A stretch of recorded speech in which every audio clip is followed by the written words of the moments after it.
민주노총은 국회 앞에서 노조법 2~3조를 개정을 하며 결의대회를 진행했습니다.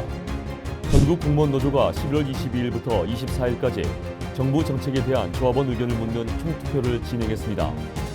공공운수노조가 윤석열 정부의 작은 정부가 국민 안전을 위협한다며 비판했습니다. 11월 23일부터 12월 2일까지 정부를 상대로 공동파업을 이어갑니다. 지난 22일 여의도에 건설 노동자 4만여 명이 거리에 나섰습니다. 이들이 거리에 왜 나왔는지 민주노총 뉴스에서 자세한 소식 전해드립니다. 시청자 여러분 안녕하십니까? 민주노총 뉴스 서재현입니다. 11월 25일 민주노총 뉴스 시작합니다. 지난 30년간 노동자들에게 청구한 손해배상금 3,160억 원. 노동자임에도 불구하고 노동자로 인정받지 못하는 특수고용 노동자. 원청을 상대로 교섭도 쟁의 행위도 하지 못하는 간접고용 노동자들이 있습니다. 이들에게 꼭 필요한 것은 바로 노조법 2~3조 개정입니다. 지난 22일 민주노총은 노조법 2~3조 개정을 위해 국회 농성을 시작하고 결의대회를 진행했습니다. 지난 10월 19일 민주노총을 비롯한 노조법 2~3조 개정 운동본부는 노조법 2~3조 개정을 촉구하기 위해 국회 앞 농성에 들어갔습니다. 매일 출퇴근 선전전과 국회의원 면담도 진행하고 있습니다. 지난 17일 노란봉투법이 환경노동위원회에 상정되었지만 국민의힘은 민주노총 방탄법이라며 반대하고 있습니다. 민주노총이 개정하자는 노조법 2~3조에서는 노동자들의 정당한 행위에 대해서 손배가 압류 금지, 특수고용 노동자와 플랫폼 노동자들이 노조를 할 수 있는 권리, 하청 노동자들이 원청과 교섭할 수 있는 권리를 보장하자는 것입니다. 노동자로서 권리를 지키자고 주장을 하니 470억이 넘는 손해배상을 청구당했습니다. 이대로 가져간 470억이 4,700억이 되는 날이 올지도 모릅니다. 위험한 도로에서 일을 하고 있지만 노동자로서 가장 기본적인 사회적 보장제도나 받지 못하고 일하는 그런 노동자들입니다. 22일 오전에는 민주노총 총파업 총력 투쟁 선포 및 5인 미만 사업장 차별 철폐, 노조법 2~3조 개정 등 개혁 입법 쟁취를 위해 24시간 농성에 돌입하는 기자회견도 진행했습니다. 민주노총은 국민의 안전과 생명보, 노동권의 확대, 민영화 저지와 공공성 강화를 위해 총파업, 총력 투쟁을 선포한다. 같은 날 오후 국회의 노조법 2~3조 개정을 촉구하는 결의대회도 진행했습니다. 이날 참가자들은 노조법 2~3조 개정에 정부와 국회는 답을 하라며 목소리를 높였습니다. 오늘 한노위 법사위가 열립니다. 마지막 경고입니다. 저들이 또다시 우리 노동자들을, 우리의 민중들의 명령을 어기고 무시한다면 우리는 우리의 방식대로 갈 것입니다.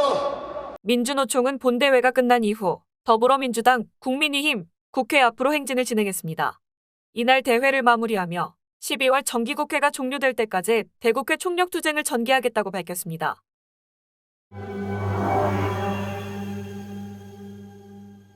윤석열 정부 출범 6개월. 동일 기간 역대 가장 낮은 국정 지지율을 기록하고 있습니다.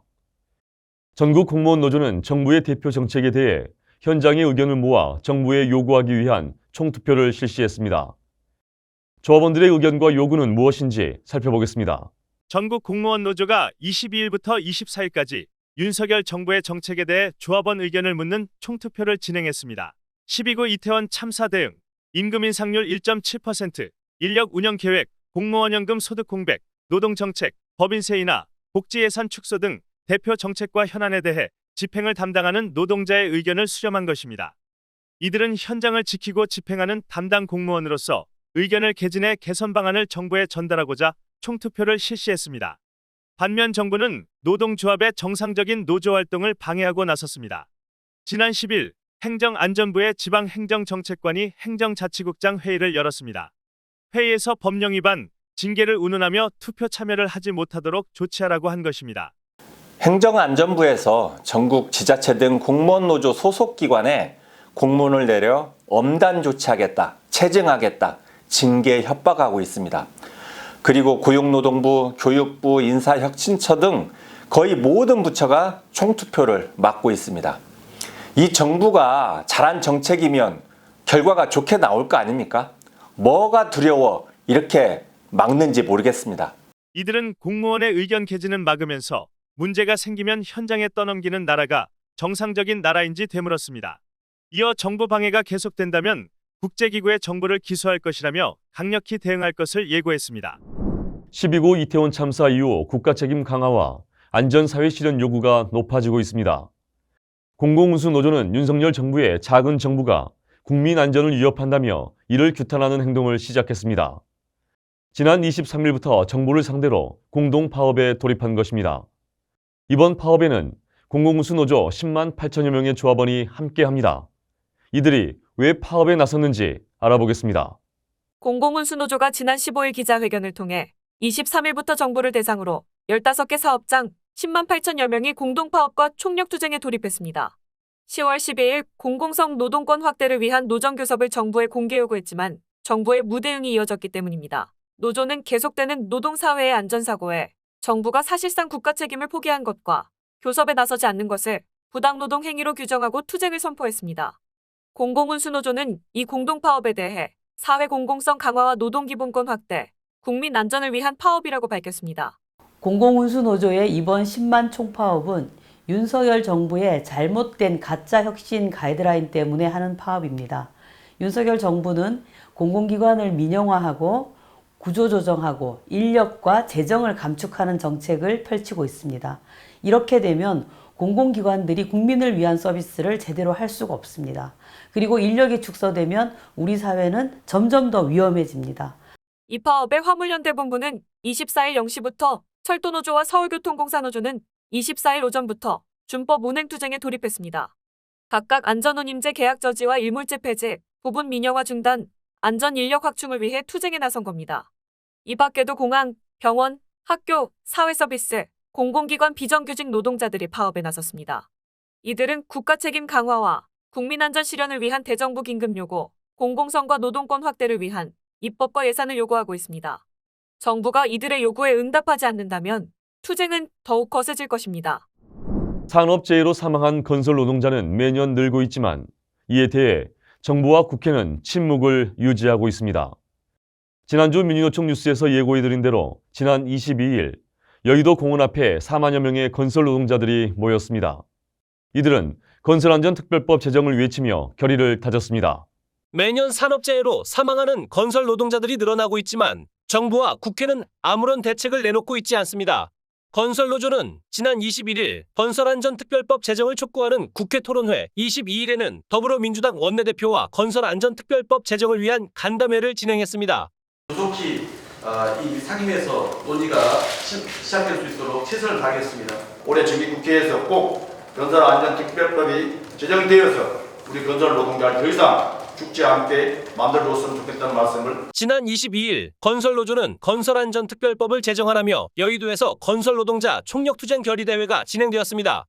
오늘 우리의 투쟁으로 국회에서 건설안전특별법이 논의되기 시작했습니다. 올해대로 우리의 힘으로 반드시 쟁취합시다. 민주노총은 윤석열 정부에 분명히 경고했습니다. 노동자들의 목숨을 지키지 않는 정권, 노동자들의 권리를 지키지 않는 정권은 우리가 함께할 수 없다 경고했습니다. 이제 우리는 윤석열 정권을 심판할 것입니다. 거센 노동자들의 분노가 얼마나 무서운 것인지 똑똑히 보여줍시다. 4만 명의 참가자가 모인 이날 결의대회에는 건설안전특별법 제정, 포괄임금 지침 폐기, 건설 현장 화물기종 산재보험 확대 적용, 타워크레인 충돌 방지장치 규격화, 소형 타워크레인 조종실 설치 법제화, 건설기계 표준 임대차 계약서 작성, 전기공사 불법 하도급 근절 등 건설 노동자를 위한 개혁 입법 과제가 구호로 외쳐졌습니다. 건설공사에 참여하는 발주 설계 감리, 그다음에 소위 이제 건설사 중에서 이제 원청 그리고 하청 전문 건설업체에 이르기까지 각각의 역할과 책임들을 주도록 하는 법입니다. 그래서 건설 현장의 발주에서부터 여러 단계를 거치면서 내려오는 그리고 각자의 역할과 책임들이 다 다르기 때문에 책임들을 명확하게 두고 권한들을 명확하게 두도록 하는 것이 이 건설안전특별법의 핵심적인 내용이라고 볼 수 있습니다. 건설노조는 이번 12월 정기국회에 건설안전특별법을 제정하라며 실천 행동을 진행하겠다고 예고했습니다. 또한 정부와 국회는 안전한 건설 현장을 위해 대책을 세우라며 목소리를 높였습니다. 윤석열 정부와 국회는 정쟁에 매몰되어 노동자들의 요구에 답하지 않고 있습니다. 노동자라면 누구나 노동조합을 할 수 있어야 하고 적어도 죽지 않고 안전하게 일할 수 있어야 합니다. 총파업, 입법투쟁, 대정부 투쟁에 연달아 돌입한 노동자들의 기세는 하늘을 찌르고 있습니다. 윤석열 정부가 반노동, 반민생 행보를 이어간다면 노동자들은 더욱 거센 투쟁으로 맞서 싸울 것입니다. 11월 25일 민노총 뉴스 마치겠습니다. 시청해주신 여러분 고맙습니다.